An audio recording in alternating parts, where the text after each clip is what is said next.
Hi all, എല്ലാവർക്കും അമീൻജാസ് ഫാമിലിയുടെ പുതിയൊരു വീഡിയോയിലേക്ക് സ്വാഗതം. അപ്പോൾ ഇന്ന് ഞാൻ വന്നിട്ടുള്ളത് കുറച്ച് നല്ല ടിപ്സുകൾ കളക്ട് ചെയ്തിട്ട് തന്നെയാണ്. അപ്പോൾ വീഡിയോ എല്ലാവരും സ്കിപ്പ് ചെയ്യാതെ കാണാം. വീഡിയോസ് കാണുന്ന സമയത്ത് നിങ്ങൾക്ക് യൂസ്ഫുൾ ആയിട്ട് തോന്നുന്നുണ്ടെങ്കിൽ എന്നും പറയുന്ന പോലെ ലൈക്ക് ചെയ്യാനും ഷെയർ ചെയ്യാനും കമൻറ്റ് ചെയ്യാനും സബ്സ്ക്രൈബ് ചെയ്ത് സപ്പോർട്ട് ചെയ്യാനും മറന്നു പോകരുത്. ഒട്ടും സമയം കളയാതെ ഫസ്റ്റ് ടിപ്പിലോട്ട് പോവാം. നമ്മൾ കടയിൽ നിന്നൊക്കെ മുട്ടയൊക്കെ ധാരാളമായിട്ട് കൊണ്ടുവന്ന് സ്റ്റോർ ചെയ്യാറുണ്ട്. അപ്പോൾ നമ്മൾ ഓംലേറ്റ് അടിക്കുന്നതിന് മുമ്പേ ആ മുട്ട കേടാണോ നല്ലതാണോ എന്നറിയാനുള്ള സിമ്പിളായിട്ടുള്ള ടിപ്പാണ് കേട്ടോ നെക്സ്റ്റ് ടിപ്പ്. അപ്പോൾ ആദ്യം നമ്മൾ ഓംലേറ്റ് ഒക്കെ അടിക്കുന്ന സമയത്ത് ഇതുപോലെ ഒരു പാത്രത്തിലേക്കാണ് എല്ലാ മുട്ടയും പൊട്ടിച്ചൊഴിക്കുന്നത് വെച്ചാൽ അതിലേതെങ്കിലും ഒരു മുട്ട കേടായി കഴിഞ്ഞാൽ ബാക്കിയുള്ളത് മൊത്തം ചീത്തയായി പോകും. അപ്പോൾ ആദ്യം നമ്മൾ മുട്ട പൊട്ടിച്ചൊഴിക്കുന്നതിന് മുമ്പേ തന്നെ നമുക്ക് കേടാണോ അല്ലയോ എന്ന് തിരിച്ചറിയാനുള്ള ഒരു സിമ്പിൾ ടിപ്പാണ്. ഒട്ടുമിക്ക പേർക്കും അറിയാവുന്നൊരു ടിപ്പാണ് കേട്ടോ. അതുപോലെ തന്നെ മുട്ട പുഴുങ്ങൊക്കെ ആണെങ്കിൽ ഡയറക്റ്റ് നമ്മൾ പുഴുങ്ങാനുള്ള ആ ഒരു ബൗളിലേക്ക് അല്ലാതെ ആദ്യം നമ്മൾ മുട്ട നല്ല പോലെ കഴുകിയിട്ട് വേണം കേട്ടോ പുഴുങ്ങാനായിട്ട് വെക്കാനായിട്ട്. അപ്പം ഞാനിതാ കടയിൽ നിന്ന് കൊണ്ടുവന്നിട്ടുള്ള 8 മുട്ടയുണ്ടായിരുന്നു. അതിൽ ഓരോ മുട്ടയും ഞാനിതുപോലെ ഒരു പാത്രത്തിൽ സാധാരണ വെള്ളം എടുത്ത് വെച്ചിട്ടുണ്ട്. അതിലേക്ക് ഒന്ന് വെച്ച് കൊടുക്കുകയാണേ. അപ്പം ഞാനിത് 5 മുട്ടയും വെള്ളത്തിലേക്ക് ഇറക്കി വെച്ച് കൊടുത്തിട്ടുണ്ട്. അത് 5ഉം ആ ഒരു വെള്ളത്തിന് താഴെ തന്നെയാണ് കേട്ടോ നിൽക്കുന്നത്. അപ്പം നല്ല മുട്ടയാണെങ്കിൽ വെള്ളത്തിന് അടിയിൽ ഇതുപോലെ നിൽക്കും. ഈ ബാക്കിയുള്ളത് ഇതുപോലെ തന്നെ ഒന്ന് നോക്കട്ടെ കേട്ടോ. അപ്പോൾ 6ാമത്തെ ഞാൻ വെച്ചിട്ടുണ്ട്. 6ാമത്തതും ഓക്കെയാണ്.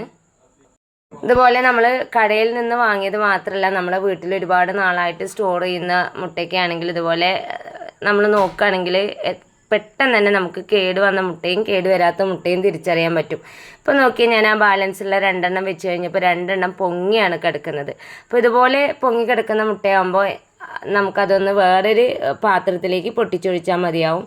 ഇനി ഇത് കേട് വന്നാൽ മാത്രമല്ല ആ ഒരു എഗ്ഷെല്ലിന് ചെറിയൊരു പൊട്ടലോ കാര്യങ്ങളുണ്ടെങ്കിലോ അത് ഇതുപോലെ പൊങ്ങി നിൽക്കും കേട്ടോ. ഇനി 2ാമത്തെ ടിപ്പിലോട്ട് പോവാം. അപ്പോൾ അതിനായിട്ട് ഞാൻ കുറച്ച് ഗുളികയുടെ സ്ട്രിപ്പാണ് എടുത്തിട്ടുള്ളത്. എക്സ്പയറി കഴിഞ്ഞ ഗുളികയൊക്കെ ഒഴിവാക്കിയതിന് ശേഷം എടുത്താലും മതി കേട്ടോ. അപ്പോൾ ഇതുപോലെയുള്ള സ്ട്രിപ്പ് വെച്ചിട്ട് നമുക്ക് ഒത്തിരി കാര്യങ്ങൾ ചെയ്യാൻ പറ്റും. ഒരുപാട് ടിപ്സ് ഉണ്ട്. മാത്രമല്ല ഒത്തിരി ക്രാഫ്റ്റും നമുക്കിത് വെച്ചിട്ട് ചെയ്യാൻ പറ്റും. അപ്പോൾ ഞാനിന്ന് കാണിക്കാൻ പോകുന്നത് വളരെ പ്രധാനപ്പെട്ട 2 ടിപ്സാണ് കേട്ടോ. നമ്മുടെയൊക്കെ വീടുകളിൽ സിസേഴ്സ് കണ്ടിന്യൂസ് ആയിട്ട് യൂസ് ചെയ്യുന്ന സമയത്ത് നമുക്കതിൻ്റെ മൂർച്ചയൊക്കെ പോവാറുണ്ട്. ആ ഒരു സമയത്ത് ഇതുപോലെയുള്ള സ്ട്രിപ്പുകൾ ഉണ്ടെങ്കിൽ ജസ്റ്റ് നമ്മൾ വെറുതെ ഇരിക്കുന്ന സമയത്ത് ഇതുപോലെ ഒന്ന് കട്ട് ചെയ്തെടുക്കുകയാണെങ്കിൽ കത്രിക നല്ല പോലെ തന്നെ നമുക്ക് മൂർച്ച കൂടി കിട്ടും കേട്ടോ. വളരെ സിമ്പിളായിട്ടുള്ളൊരു ടിപ്പാണ്, എന്നാൽ നല്ല റിസൾട്ടുള്ളൊരു ടിപ്പ് തന്നെയാണ്. ഞാൻ ഇത്രയും കട്ട് ചെയ്ത് വെച്ചിട്ടുണ്ട്. ഇത് വെച്ചിട്ട് നമ്മുടെ കിച്ചണിലൊരു കിടിലൻ ടിപ്പ് ഉണ്ട് കേട്ടോ. അപ്പോൾ അതിനായിട്ട് ഞാൻ മിക്സിയുടെ ജാറാണ് എടുത്തിട്ടുള്ളത്. നമ്മുടെ മിക്സി ജാറിൻ്റെ ബ്ലേഡ് പെട്ടെന്നൊക്കെ മൂർച്ച കുറയാറുണ്ട്. അപ്പോൾ നമുക്ക് തന്നെ ഈ ഒരു പ്രോബ്ലം വീട്ടിൽ വെച്ചിട്ട് തന്നെ സോൾവ് ചെയ്യാൻ പറ്റും. അപ്പോൾ ഞാൻ ഈ ഒരു മിക്സി ജാറിലേക്ക് കട്ട് ചെയ്ത് വെച്ചിട്ടുള്ളത് മുഴുവനായിട്ട് ഇങ്ങനെ ഇട്ട് കൊടുത്തിട്ടുണ്ട് കേട്ടോ. കണ്ടില്ല എത്രയാണുള്ളത്. ഇനി ഇത് 1-2 തവണ ഒന്ന് അടിച്ചെടുക്കാം. ഇതുപോലെ അടിച്ചെടുക്കുന്ന സമയത്ത് ആ മിക്സി നല്ലപോലെ ഗ്ലേസിങ് ആയിട്ട് കിട്ടും. മാത്രമല്ല അതിൻ്റെ ബ്ലേഡൊക്കെ നല്ല പോലെ മൂർച്ചയായിട്ട് കിട്ടും കേട്ടോ. അപ്പോൾ അതൊന്ന് അടിച്ചെടുത്ത് കൊണ്ടുവന്നിട്ടുണ്ട്. ഇപ്പോൾ നിങ്ങൾക്ക് തന്നെ കാണാൻ പറ്റുന്നുണ്ടാവും മിക്സി ജാറിൻ്റെ ചുറ്റുഭാഗം എനിക്ക് നന്നായിട്ട് തന്നെ കളറായിട്ട് കിട്ടിയിട്ടുണ്ട്. അതുമാത്രമല്ല മിക്സി ജാറിൻ്റെ ബ്ലേഡിൻ്റെ ചുറ്റുഭാഗത്തും ചെറിയ ചെറിയ അഴുക്കുകളൊക്കെ ഉണ്ടാവും. നമ്മുടെ കണ്ണുകൾ കൊണ്ട് കാണാൻ പറ്റാത്ത അഴുക്കൊക്കെ ഒത്തിരി ഉണ്ടാവും. അപ്പോൾ നമ്മൾ ക്ലീൻ ചെയ്ത് കഴിഞ്ഞാലും പോവാണ്ടിരിക്കുന്ന വേസ്റ്റൊക്കെ ഉണ്ടെങ്കിൽ ഇതുപോലെ നമ്മൾ അടിച്ചെടുക്കുകയാണെങ്കിൽ ആ ഒരു അഴുക്ക് കൂടി നമുക്ക് പോകുന്നു കിട്ടും കേട്ടോ. അപ്പോൾ ഞാനതെല്ലാം മിക്സി ജാറിൽ നിന്ന് ഒഴിവാക്കി എടുത്തിട്ടുണ്ട്. ആ ബ്ലേഡ് നിൽക്കുന്ന ഭാഗത്തൊക്കെ നല്ല പോലെ നീറ്റായിട്ട് കിട്ടിയിട്ടുണ്ട്. ഇനി ഇത് നല്ല വെള്ളം വെച്ചിട്ടൊന്ന് കഴുകിയെടുക്കാം.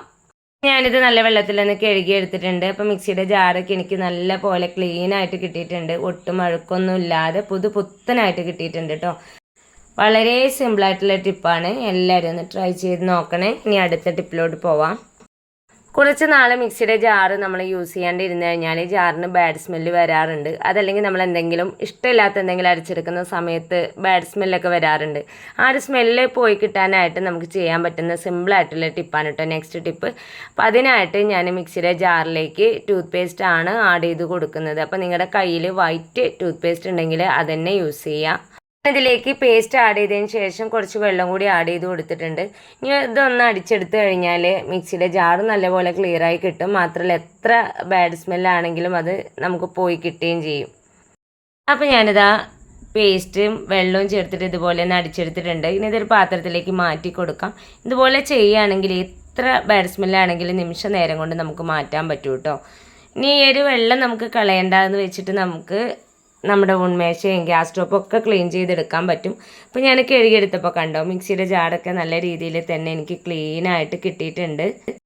അതുപോലെ തന്നെ മിക്സി ജാറൊക്കെ കഴുകി കഴിഞ്ഞ ഉടനെ ഈ ഒരു രീതിയിൽ കമഴ്ത്തി വെക്കരുത്. അതിന് പകരമായിട്ട് ഇതുപോലെ 2 പാത്രങ്ങൾ അതിൻ്റെ സൈഡിൽ വെച്ച് കൊടുത്തതിന് ശേഷം കുറച്ചൊന്ന് പൊക്കിയിട്ട് വേണം വെക്കാനായിട്ട്. എന്നാൽ മാത്രമേ ആ ഒരു ജാറിനുള്ളിലുള്ള വെള്ളമെല്ലാം താഴോട്ട് ഇറങ്ങി മിക്സിയുടെ ജാറിൻ്റെ ഉൾവശം നല്ലപോലെ ഡ്രൈ ആയിട്ട് വരുള്ളൂ. വെള്ളത്തോടു കൂടി നമ്മൾ കമഴ്ത്തി വെക്കുമ്പോൾ അതിൽ പൂപ്പിൽ വരാനുള്ള ചാൻസ് കൂടുതലാണ്. നമ്മൾ അത് കാണാതെ നമ്മുടെ വയറിനുള്ളിൽ ആ പൂപ്പിൽ എത്തിക്കഴിഞ്ഞാൽ ഒരുപാട് ആരോഗ്യ പ്രശ്നങ്ങൾ ഉണ്ടാവും. ഇനി ഇന്നത്തെ അവസാനത്തെ ടിപ്പിലോട്ട് പോവാം. അതിനായിട്ട് കുഞ്ഞു ബൗൾ എടുത്തിട്ടുണ്ട്. ഇനി ഇതിലേക്ക് ഞാൻ ആഡ് ചെയ്ത് കൊടുക്കുന്നത് മഞ്ഞൾപ്പൊടിയാണ് കേട്ടോ. ഏകദേശം 1.5 ടേബിൾ സ്പൂണോളം മഞ്ഞൾപ്പൊടിയാണ് ഞാൻ ആഡ് ചെയ്ത് കൊടുത്തിട്ടുള്ളത്. ഇനി ഞാനിതിലേക്ക് കുറച്ച് പൊടിയുപ്പും കുറച്ച് വിനെഗറും കൂടി ആഡ് ചെയ്ത് കൊടുക്കുന്നുണ്ട്. എന്നിട്ട് ഞാനിത് ഒരു ഐസ് സ്റ്റിക്ക് വെച്ചിട്ട് നല്ലപോലെ തിക്ക് പേസ്റ്റായിട്ട് ഒന്ന് മിക്സ് ചെയ്ത് കൊടുക്കുന്നുണ്ട്. അതിന് ശേഷം എന്താ സിങ്കിലാണ് കേട്ടോ അത് അപ്ലൈ ചെയ്ത് കൊടുക്കുന്നത്. കൈ വെച്ചിട്ട് സിങ്കിൻ്റെ എല്ലാ വശത്തും നല്ല രീതിയിൽ തന്നെ ഒന്ന് അപ്ലൈ ചെയ്ത് കൊടുക്കുന്നുണ്ട്. അപ്പോൾ ഞാൻ സിങ്കിൻ്റെ എല്ലാ വശത്തും ആ ഒരു മിക്സ് നന്നായിട്ട് തന്നെ അപ്ലൈ ചെയ്ത് കൊടുത്തിട്ടുണ്ട്. ഇനി ഒരു 10 മിനിറ്റ് നമുക്കൊന്ന് വെയിറ്റ് ചെയ്യാം. ഇത് കഴിഞ്ഞതിന് ശേഷം നിങ്ങളുടെ കയ്യിൽ ലിക്വിഡ് ഉണ്ടെങ്കിൽ 2-3 ഡ്രോപ്പ് ഒന്ന് ഒഴിച്ചു കൊടുത്തതിന് ശേഷം കഴുകിയെടുത്താൽ സിങ്ക് നല്ലപോലെ ക്ലീനായിട്ട് കിട്ടും. ഇപ്പോൾ ഞാൻ വിം ബാർ യൂസ് ചെയ്തിട്ടാണ് കേട്ടോ കഴുകിയെടുത്തിട്ടുള്ളത്. അപ്പോൾ ഞാനിത് സിങ്കിൻ്റെ എല്ലാ വശവും അരിച്ചെടുത്തിട്ടുണ്ട്. ഈ ഒരു രീതിയിൽ നമ്മൾ സിങ്ക് ക്ലീൻ ചെയ്യുകയാണെങ്കിൽ എല്ലാ കറയും നമുക്ക് നല്ല രീതിയിൽ തന്നെ പോയി കിട്ടും കേട്ടോ.